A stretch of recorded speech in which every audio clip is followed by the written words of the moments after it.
শুভ সকাল বন্ধুরা, সবাইকে জানাই আমার অনেক ভালোবাসা, সেই সঙ্গে বড়দের অনেক প্রণাম।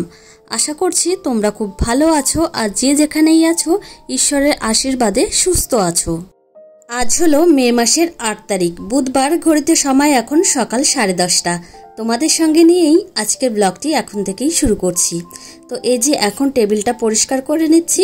সকালবেলা এই টেবিল পরিষ্কার, সেই সঙ্গে কিন্তু রান্নাঘরটাও কিন্তু মুছে পরিষ্কার করা হয়নি। আজকে সকাল সকালই মাম্মাম ঘুম থেকে উঠে গেছিল, ওই জন্য ওকে খাওয়ানো থেকে ফ্রেশ করানো এই সমস্ত কাজ করতে করতে রান্নাঘরটা পরিষ্কার করা হয়নি। আজকে সকালবেলা আমার ননদের ছেলে এসেছে। ও প্রায় সপ্তাহে একদিন আসেই মামা বাড়িতে, তো ওর বোনকে খুব ভালো লাগে, ওই জন্যও আসে। আর এদিকে দেখো পান্তা ভাত রয়েছে, আমার শাশুড়ি মা সকালবেলা এই পান্তা ভাতগুলোই খাবে। গতকাল রাত থেকেই কারেন্ট নেই। এদিকে জানো তো 2 দিন পর পর ঝড় বৃষ্টি হচ্ছে, ওই জন্যই কিন্তু কারেন্ট আসছে না। আর ইনভার্টারের লাইনের সঙ্গে কিন্তু ফ্রিজের কোনো কানেকশন নেই, ওই জন্য কিন্তু ফ্রিজটা পুরোপুরি বন্ধ রয়েছে। আর সকালবেলা শ্বশুরমশাই দুধ নিয়ে এসেছে, ওই জন্য জাল দিয়ে রেখেছি। আর ওই অবস্থায় রেখে দিলে, কাঁচা দুধ যদি আমি রেখে দিই তাহলে পরে যখন জ্বালাতে যাব তখন কেটে যাবে। এদিকে বাসন কোসনগুলো এখন গুছিয়ে নেব। সকালে একবেলা গুছিয়েছি, আবার এই যে সকালে খাওয়া হয়েছে সেই বাসন কোসনগুলো ধুয়ে এনে এই যে গুছিয়ে রাখছি। তো এইভাবেই কিন্তু আমি সকালে কাজগুলো স্টেপ বাই স্টেপ করে থাকি। আর এই জায়গাটা যদি গুছিয়ে না রাখি একদমই কিন্তু দেখতে খারাপ লাগে, ওই জন্যই কিন্তু থালা বাসনগুলো এইভাবে সুন্দরভাবে গুছিয়ে রাখতে হয়। আর আরেকটা বিষয়, আমি একা হাতেই কিন্তু ঘরের সমস্ত কিছুই গুছিয়ে রাখার চেষ্টা করি। তো এই যে জায়গাটা জল হয়ে গেছে, এখন মুছে রাখছি জায়গাটা। আবার জানো তো মামামকে খাওয়াতে হবে, মানে স্নানের আগে যে খাবারটা, ওই খাবারটা রেডি করতে হবে। তো অনেক কিছুই কাজকর্ম করতে হয়, আর আমার বিশেষ করে এই সকালের দিকটাই একটু বেশি চাপ থাকে কাজের। তো এদিকে কাজকর্ম করছি, আর এই কাজকর্মের মাঝেই একটা প্রশ্নের উত্তর দেওয়া যাক। একজন দিদি ভাই না দাদা ভাই যাই হোক না কেন আমি বুঝতে পারছি না, তো আমাকে কয়েকদিন ধরেই জিজ্ঞাসা করছো যে তোমার বর কি কাজ করে। তো আমি এর আগেই কিন্তু ব্লগে বলে দিয়েছিলাম যে তোমাদের দাদা ভাই কি কাজ করে, হয়তো তুমি শোনোনি বা দেখোনি ব্লগটি। তো যাই হোক, আবার বলে দিচ্ছি, তোমাদের দাদা ভাই কিন্তু বিজনেস করে। তো কিসের বিজনেস সেটাও বলে দিচ্ছি, আমাদের একটা মোবাইল শপ আছে। তো যাই হোক, তোমার প্রশ্নের উত্তর তুমি পেয়ে গেছো, এরপরে আশা করছি তুমি এই প্রশ্নটা আর জিজ্ঞাসা করবে না। তো যাই হোক, এদিকে দেখো আমি রান্নাঘরটা সুন্দর করে পরিষ্কার পরিচ্ছন্ন করে নিয়েছি, আর এই যে চারিপাশটা তোমাদের এক ঝলক করে দেখিয়ে দিচ্ছি। তো এইভাবেই কিন্তু আমি সকালটা রান্নাঘরটা পরিষ্কার করে নিলাম। আর এখন মামামের জন্য স্নানের জল দেব এই বাথটবের মধ্যে। এই 2 দিন ধরে বিকালের দিকে ঝড় বৃষ্টি হচ্ছে, রাতেও কিন্তু বৃষ্টি হচ্ছে, ওই জন্যই কিন্তু কেমন একটা মেঘলা মেঘলা ওয়েদার। তো জল দিয়ে দিচ্ছি বাথটবের মধ্যে। আমার মনে হয় না যে আজকে জলটা গরম হবে, আজকে মনে হয় গিজার থেকে গরম জল এনেই মামাকে স্নান করাতে হবে। আর আমার মেয়েকে কিন্তু এখনো পর্যন্ত ঠান্ডা জলে স্নান করাই না, এইভাবে রোদে দেওয়া জলেই স্নান করাই। আর রোদে দেওয়া জল যখন গরম হয় না তখন গিজার থেকেই কিন্তু ওকে, মানে গিজারের যে জলটা সেখান থেকে জল এনে ওকে স্নান করাই। তো যাই হোক, এই যে দেখো মাম্মাম জল পেয়ে কিন্তু খুবই আনন্দ পায়, আর জল কিন্তু প্রচণ্ড ভালোবাসে। আর এইভাবে যে সারাদিনে কতবার আসতে থাকে এই জলের কাছে, তার কোনো ঠিক ঠিকানা নেই। তো যাই হোক, তোমাদের সঙ্গে কথা বলতে বলতে কিন্তু ভিডিওটা অনেকটাই এগিয়ে গেছে। আমি কিন্তু এই যে স্নান করে রেডি হয়ে নিয়েছি। আর আমি জানো তো 11:30টার মধ্যেই স্নান করে নিই প্রত্যেক দিন। আমার মনে পড়ে না যে আমি কখনো 1:30, 2 বা 3টে এই টাইমে কখনো স্নান করি। আমি কিন্তু সবসময় চেষ্টা করি মামামের স্নানের আগে আমার স্নানটা সেরে নেওয়া। তো আমি সবসময় 11টা, 11:30 এই টাইমে কিন্তু স্নান করি, এর আগেও কিন্তু স্নান করে নিই। আমার মনে হয় আমি যদি ফ্রেশ থাকি তারপর মাম্মামকে ফ্রেশ করিয়ে একবারে ওকে ঘুম পাড়ালেও কিন্তু অনেকটা ভালো হয়। আমি এটা আন্দাজ করে কিন্তু সকাল সকাল স্নান করে নিই। আর আরেকটা বিষয়, এখন যেহেতু গরমকাল, ট্যাঙ্কির জলও কিন্তু প্রচণ্ড পরিমাণ গরম হয়ে যায়, ওই জন্য সকাল সকাল স্নান করার চেষ্টা করি। তো এই শাড়িটা কিন্তু অনেক দিন বাদে পরলাম। এই শাড়িটা আমার শাশুড়ি মা আমাকে দিয়েছিল, 2টো শাড়ি এনেছিল বাজার থেকে, একটা লাল কালারের আর একটা এই যে হলুদ আর বেগুনি কালারের। তো তো এদিকে চলে এসেছি ঠাকুর পুজো করতে। তো ঠাকুর পুজোটা কমপ্লিট হলে আবার মাম্মামকে স্নানের আগের খাবারটা খাওয়াবো, তারপর কিন্তু ওকে স্নান করাবো। তো এই যে চলে এসেছি মাম্মামকে মানে মাম্মামের খাবারটা রেডি করতে। তো আপেল সেদ্ধ করে রেখেছিলাম, সেটা এখন এই যে পেস্ট করে নেব। তো এটা কিন্তু স্নানের আগে খাইয়ে থাকি। একজন দিদি ভাই আমাকে জিজ্ঞাসা করেছিলে মাম্মামকে আপেল সিদ্ধ আর ডিম সিদ্ধ যে খাওয়াই একসঙ্গে কি মেখে খাওয়াই না আলাদা আলাদা খাওয়াই। মাম্মামকে কিন্তু আপেল সিদ্ধ আর ডিম সিদ্ধ আলাদা আলাদা খাওয়াই, একসঙ্গে খাওয়াই কেউ, আর একসঙ্গে খাওয়ালে কেমন একটা হয়ে যায় না, ওই জন্য আমি আলাদা আলাদা খাওয়াই। তো আপেল সেদ্ধটা কিন্তু একদম ছোট্টবেলা থেকেই মাম্মামকে খাওয়াচ্ছি। ওর বয়স যখন 7 মাস, সেই 7 মাসের থেকেই কিন্তু 1-2 চামচ করে খাওয়াতে খাওয়াতে এই পর্যন্ত এখনও কিন্তু মাম্মামকে এই আপেল সেদ্ধটা খাওয়াই। যে সমস্ত বাচ্চার বয়স 6 মাস থেকে 7 মাস সেই সমস্ত বাচ্চাকে এইরকম আপেলের পেস্ট প্রথম 1-2 চামচ করে খাওয়ালে কিন্তু বেশ ভালোই হয়। তো ওদের মুখেও কিন্তু এটা বেশ ভালো লাগে। আদিশ্রী কিন্তু আপেল সেদ্ধটা খুব সুন্দর খায়। তো এই যে দেখো কি সুন্দরভাবে খেয়ে নিচ্ছে। ও খাওয়া নিয়ে কিন্তু তেমন দুষ্টুমি করেই না, তেমন দুষ্টুমি কি একদম দুষ্টুমি করেই না। তো যাই হোক মাম্মামকে এরপরে কিন্তু মানে এরপরে বলতে কিছুক্ষণ পরে একটা ডিম খাওয়াবো, দেশি ডিম খাইয়ে ওকে স্নান করিয়ে ঘুম পাড়াবো। তো এই যে দেখো ওকে স্নান করিয়ে দিয়েছি, আবার ঘুমিয়েও পড়েছে, আর শ্বশুরমশাইকে খেতেও দিয়ে দিয়েছি। আর মাম্মাম এই যে দেখো ঘুম থেকে আবার উঠেও গেছে। তো যাই হোক আমার শ্বশুরমশাইকে খেতে দিয়েছিলাম, সেই সময় কিন্তু মাম্মাম ঘুম থেকে উঠে গেছে, আমার পায়ের কাছে বসে রয়েছে একটা মাদুরে। তো মাম্মাম কিন্তু 1.5 ঘন্টা মতো ঘুমিয়েছে। এই যে এখন হেঁটে চলে বেড়াচ্ছে, আমার শ্বশুরমশাইকে খেতে দিচ্ছি, তারপর কিন্তু মাম্মামকে খাওয়াবো দুপুরের খাবারটা। তো এখন ঘড়িতে সময় সন্ধ্যা 6:30। চলে এসেছি রান্নাঘরে, আর এখন সবার জন্য একটু চা বানাবো।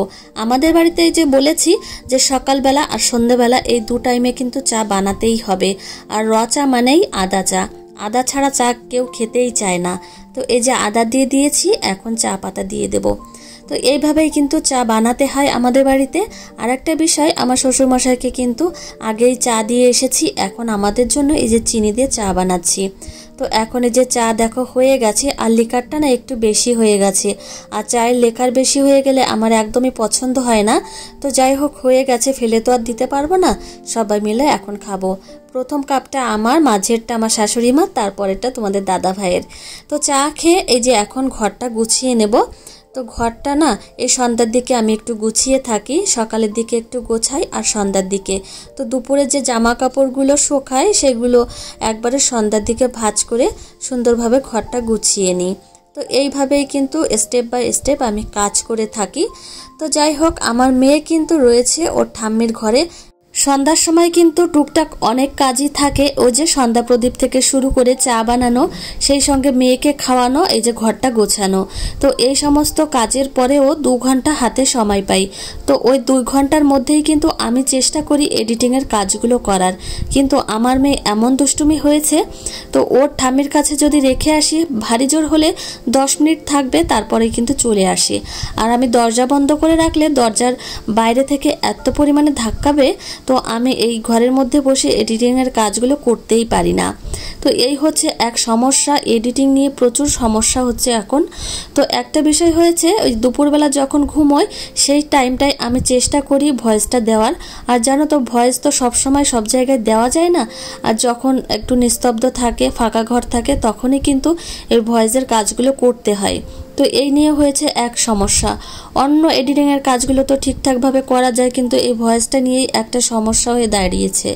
তো যাই হোক এদিকে আমি বিছানাটা সুন্দরভাবে ঝেড়ে ঝুড়ে পরিষ্কার করে নিলাম, আর এখন এই যে বিছানার চাদরটা এই যে সাইড দিয়ে গুজে দিচ্ছি। তো এইভাবেই কিন্তু সন্ধ্যার সময় কাজকর্মগুলো আমি কমপ্লিট করে নিলাম। আর মেয়ে রয়েছে ওই ঘরে, ওই জন্যই কিন্তু একটু তাড়াতাড়ি কাজগুলো করতে পারছি। আর মেয়ে কাছে থাকলে কিন্তু কাজগুলো যেখানে 10 মিনিট সময় লাগে সেখানে কিন্তু 20 মিনিট সময় লেগে যায়। তো এই ফলের ঝুড়ি নিয়ে মাম্মাম আজকে সারা দুপুরবেলা খেলা করেছে, আর এই ফলগুলো এদিক ওদিক ছিল। এই যে ফলের ঝুড়িটা জায়গা মতো জায়গায় রেখে দিলাম, আর এই যে ঘরটা গুছিয়েছি তোমাদের এক ঝলক করে চারিদিকটা দেখিয়ে দিলাম। তো সত্যি কথা বলতে গোছানো জিনিস দেখতে খুবই ভালো লাগে, আর এলোমেলো জিনিস থাকলে দেখলেও কিন্তু শরীরের মধ্যে কেমন একটা জ্বালা পোড়া করে। আমার তো শরীরের মধ্যে অস্থির লাগে। তো এই যে এখন চেয়ারটা কিন্তু জায়গা মতো জায়গায় রেখে দিচ্ছি, আর চেয়ারটা একদম ফাঁকা পরিষ্কার পরিচ্ছন্ন থাকবে, সেটা দেখে তোমাদের দাদা ভাইয়েরও কিন্তু অনেকটা ভালো লাগে। তো এদিকে চলে এসেছি রান্নাঘরে। এখন কত বাজে জানো তো? 9টা বাজে। তো 9টার সময় রান্না করতে এসেছি, আর এই যে প্রেসার কুকারে ভাত বসিয়ে দিচ্ছি। তো আজকে মাম্মামকে আলু সিদ্ধ ভাত দিয়ে খাওয়াবো। একজন দিদি ভাই আমাকে জিজ্ঞাসা করেছিল যে মাম্মামকে রাতের বেলা কি খাওয়াই। তো দেখো, মাম্মামকে রাতের বেলা বিভিন্ন ধরনের খাবার খাইয়ে থাকি। আজকে যেমন ইচ্ছা হয়েছে মাম্মামকে একটু আলু সিদ্ধ ভাত, সেই সঙ্গে একটু বাটার দিয়ে খাওয়াবো। তো এদিকে ভাতটা কিন্তু বসিয়ে দিয়েছি, মানে চাল প্রেসার কুকারে বসিয়ে দিয়েছি, আর এদিকে আটা মাখবো। আর আটা এইভাবে কিন্তু হাত মেপে মেপে নিলে, 5টা যদি এইভাবে হাত মেপে নাও তাহলে 5টাই কিন্তু লেচি হবে। তো সেই অনুযায়ী কিন্তু আমি রুটি বানিয়ে থাকি। একটু লবণ দিয়ে নিলাম, তেমন না, সামান্য একটু। আর এখন এই যে আটাটা মেখে নেব। তো এই আটা যখন মাখতে আসি একটা কথা কিন্তু খুবই মনে পড়ে, প্রায় কিন্তু কথাটা মনে পড়ে। সেই কথাটি হচ্ছে, বিয়ের আগে মা যখন বলতো আটা মেখে দে তো রুটি বানাবো, তখন মাকে খুব সহজেই বলে দিতাম যে আমি পারবো না। তো পারবো না কেন বলতাম এই যে আঙুলে কেমনভাবে আটা জড়িয়ে যায়, হাতের তালুতে জড়িয়ে যায়, গায়ের মধ্যে কেমন একটা গিনগিন করে, ওই জন্যই কিন্তু বলতাম। আর মাও কিন্তু সহজে মেনে নিত যে থাকবে, না মাখছে। তো এখন কিন্তু এই যে আটা মেখে এখন রুটিও বানাই, আর অনেক রুটি বানাতে হয়। এখন কিন্তু সকাল সন্ধ্যা রুটি কিন্তু বানাতে হয় আমাকে। আর এখন কিন্তু মায়ের থেকেও খুব সুন্দর আমি রুটি বানাতে পারি। তাই বলছি, মেয়েদের কিন্তু মানে যে পাত্রেই রাখবে সেই পাত্রের আকারই কিন্তু মেয়েরা ধারণ করে। মেয়েরা হলো জলের মতো। তো আমরা কিন্তু জলের মতোই, যে পাত্রে রাখবে সেই পাত্রের আকার ধারণ করে নিই। আর মানুষ তো অভ্যাসের দাস, মানুষ মানে যেখানেই পড়বে সেখানেই কিন্তু সে কাজটা শিখেই নেয়। তো এদিকে দেখো আমার মেয়ে চলে এসেছে। তো এই যে ফাঁকা পেলেই চলে আসে দৌড়ে রান্নাঘরে। তো এসে আমাকে জড়িয়ে ধরেছে, হাতে দেখো শাখা রয়েছে, শাখাটা হচ্ছে ওর ঠাম্মির। তো ওর ঠাম্মির হাতের শাখা খুলে ও পরে। তো এর জন্য আমি মাম্মামকে বকাও দিই, কেন তুমি ঠাম্মির শাখা খুলে হাতে পরো। এই যে ওর ঠাম্মির শাখা হাতে নিয়ে এই যে পড়েছিল, ভেঙেও গেছে। এটা অবশ্য পুরনো শাখা, শাশুড়িমার হাতের শাখাটা রয়েছে।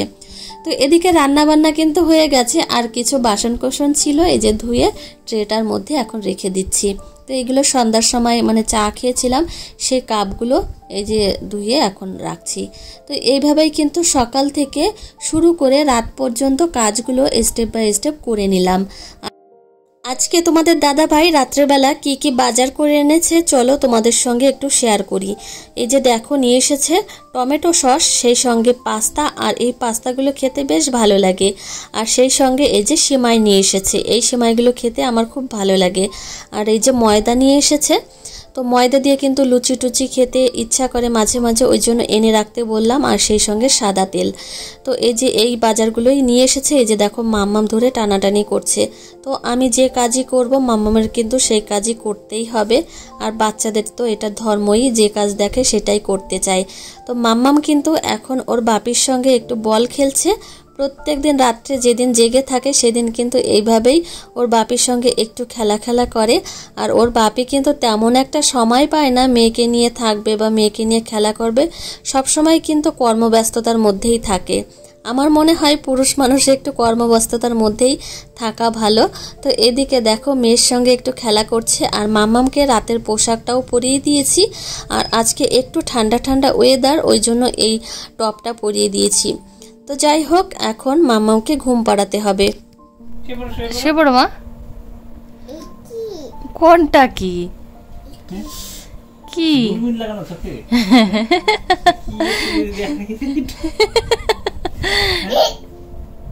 নমো করো মাম্মাম, ঠাকুরকে নমো করো, নমো নমো করো মা। কোনটা কি?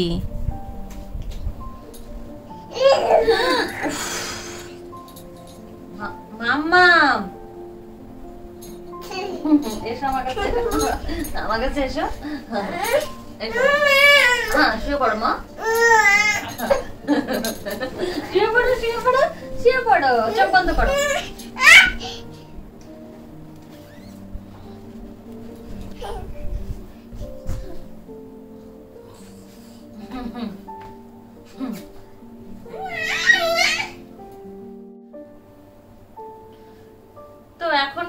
সময় 11:20। তো মাম্মাম দেখো কেমন দুষ্টুমি করছে, তো কখন ঘুমোবে কোনো ঠিকই নেই। তো যাই হোক, আজকের ব্লগটা এখানেই শেষ করছি। তোমাদের কেমন লেগেছে অবশ্যই জানিও, ভালো লাগলে একটা লাইক করো, আর দেখা হবে কিন্তু পরের ব্লগে। Tata, good night. Good night করো, গুড নাইট করো মা। না না, গুড নাইট করবে না, করো। আচ্ছা ঠিক আছে, ঠিক আছে।